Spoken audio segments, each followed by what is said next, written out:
లెక్కకైతే ఇటు శాసనసభ అటు శాసన మండలి నడుస్తుంటే అందరూ ఎమ్మెల్యేలే మాట్లాడుతుండ్రు అనేదే ఇంటారు. అంటే శాసనసభ టీవీల లైవ్ కూడా ఇదే ఇస్తుంటారు. కానీ అలా ఉల్టా అయిందుల్లా ఓ గంట సేపు ప్రతొక్క టీవీ మండలి లైవే పెట్టినాయి, ఒక్క ఛానల్ తప్ప.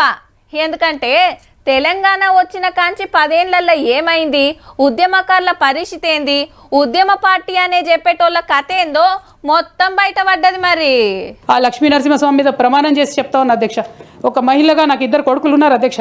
వాళ్ళిద్దరి మీద ప్రమాణం చేసి చెప్తా ఉన్నాను, నాది ఆస్తుల పంచాయతీ కాదు అధ్యక్ష, నాది ఆత్మగౌరవం పంచాయతీ. బీఆర్ఎస్ పార్టీతో వచ్చిన ఎమ్మెల్సీ పదవికి ఎందుకు రాజీనామా పెట్టింది శాసన మండలిలో వివరంగా చెప్పింది కవితక్క. ఉద్యమం కోసం అమెరికాకి వెళ్ళి వచ్చిన బతుకమ్మ తోటి ఒట్లాన్యా, గరీబుల కోసం తండ్లాన్యా. కానీ తెలంగాణ వచ్చినాక బీఆర్ఎస్ ఆగమాగం చేసిందని ప్రతి ఒక్కటి చెప్పుకుంటే ఏడ్చింది. నేను ఎప్పుడు కూడా పేద ప్రజల మధ్యలోనే ఉండి పనిచేస్తున్నాను అధ్యక్ష. బీడీ టేకేదారులు కావచ్చు, అదేవిధంగా జిహెచ్ఎంసీ కార్మికులు కావచ్చు అధ్యక్ష, ఎవరు వచ్చినా అధ్యక్ష పనిచేసి పెట్టేటటువంటి ప్రయత్నం చేసిన అధ్యక్ష. ఏమేం జరిగినాయో ఎంత ఆగం చేసారో కొన్ని యాద్ చేసింది మండలిలో ఆఖరి స్పీచ్ లా. నీళ్లు, నిధులు, నియామకాలు అనేటటువంటి అన్నిటినీ కూడా గండు కొట్టుకుంటూ పోయినాం అధ్యక్ష. ధర్నా చౌక్ రద్దు చేయడం అనేటటువంటిది ప్రజాస్వామిక హక్కుల్ని కాలరాయడంలో మొదటి మెత్త అధ్యక్ష. అట్లానే రైతులకు జరిగినటువంటి అక్రమ అరెస్టుల అధ్యక్ష బాధ తట్టుకోలేకపోతున్నాం అధ్యక్ష. ఇసుక దందాల్లో చేసినటువంటి అక్రమాలతోని నేరేళ్ల లాంటి దురాగతాలు జరిగినాయి అధ్యక్ష.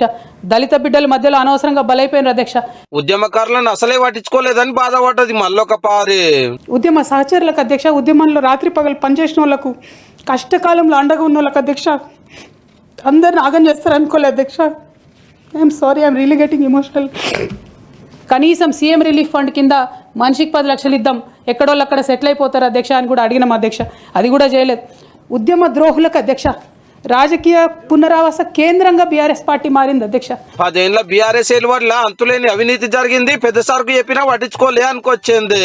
అమరజ్యోతి నుంచి మొదలు పెట్టుకుంటే అధ్యక్ష, అంబేద్కర్ విగ్రహం దగ్గర నుంచి మొదలు పెట్టుకుంటే అధ్యక్ష, సెక్రటేరియట్ నుంచి మొదలు పెట్టుకుంటే అధ్యక్ష, కలెక్టరేట్లలో కూడా తీరని అవినీతి జరిగిన మాట ముమ్మాటికి వాస్తవం అధ్యక్ష. సిద్దిపేట, సిరిసిల్లలో కట్టినటువంటి కలెక్టరేట్లు 2 వచ్చినటువంటి మొదటి వర్షానికే 2 కూడా మునిగిపోయినాయి అధ్యక్ష. డెఫినెట్గా అవినీతి పరుల పేరు చెప్పిన, నేను హరీష్ రావు గారి పేరు చెప్పిన, వారి టీంలో ఉన్న అందరి సభ్యుల పేరు చెప్పిన, కేసీఆర్ గారిని ఏమన్నా మాట్లాడరు అధ్యక్ష. మరి అట్లాంటి పార్టీ ఎందుకు ఉండాలి, ఉంటే ఏంది పోతే ఏందని నేను ప్రెస్ మీట్ పెట్టి బలంగా మాట్లాడిన అధ్యక్ష. పేదలకు ఇల్లు కట్టియలేదు, పబ్లిక్ తిప్పలు చూడలేదు, ఎవల బతుకులు మారలే గాని కాళేశ్వరం ప్రాజెక్ట్ కాంట్రాక్టర్ గారు దునియా తోపు శ్రీమంతులలో ఒకటి అయిందట పాత గవర్నమెంట్ హిమ్మత్తోటి. తెలంగాణ వచ్చిన తర్వాత ఫోర్బ్స్ జాబితా ఉంటుంది అధ్యక్ష, దాంట్లో 45వ స్థానం ఒక కాంట్రాక్టర్ దక్కించుకున్నాడు అధ్యక్ష. అంతకుమించి జరిగింది ఎవరికి ఏం లేదు అధ్యక్ష. పార్టీ పేరు మార్చుడు సార్ దేశ్ కి నేత అవుడు గురించి గిట్లా అన్నది.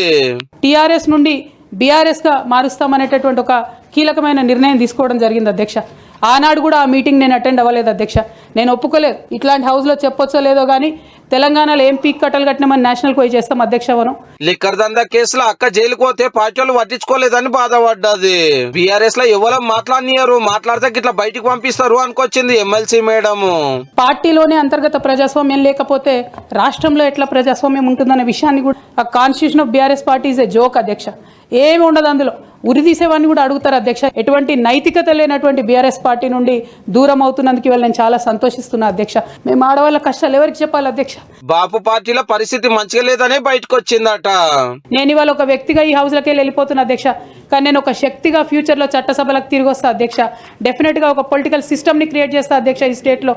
భావోద్వేగాల మధ్య రాజీనామా చేయడం అంత సమంజసం కాదనేటువంటి మీరు ఆలోచన చేయండి. బట్ ఈ 4 months మీరు ఇచ్చిన సమయంలో చాలా సుదీర్ఘంగా ఆలోచన చేసుకున్నాను అధ్యక్ష.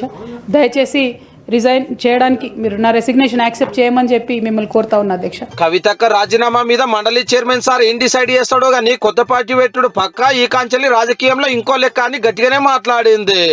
ఇన్ని రోజులు జిల్లాలు తిరుక్కుంటా ఎన్నో మాట్లాడింది కానీ ఖుద్దు శాసన మండలిలో అంతకంటే ఎక్కువనే చెప్పింది. మరి గులాబీ లీడర్లు ఏమంటారో చూడాలి.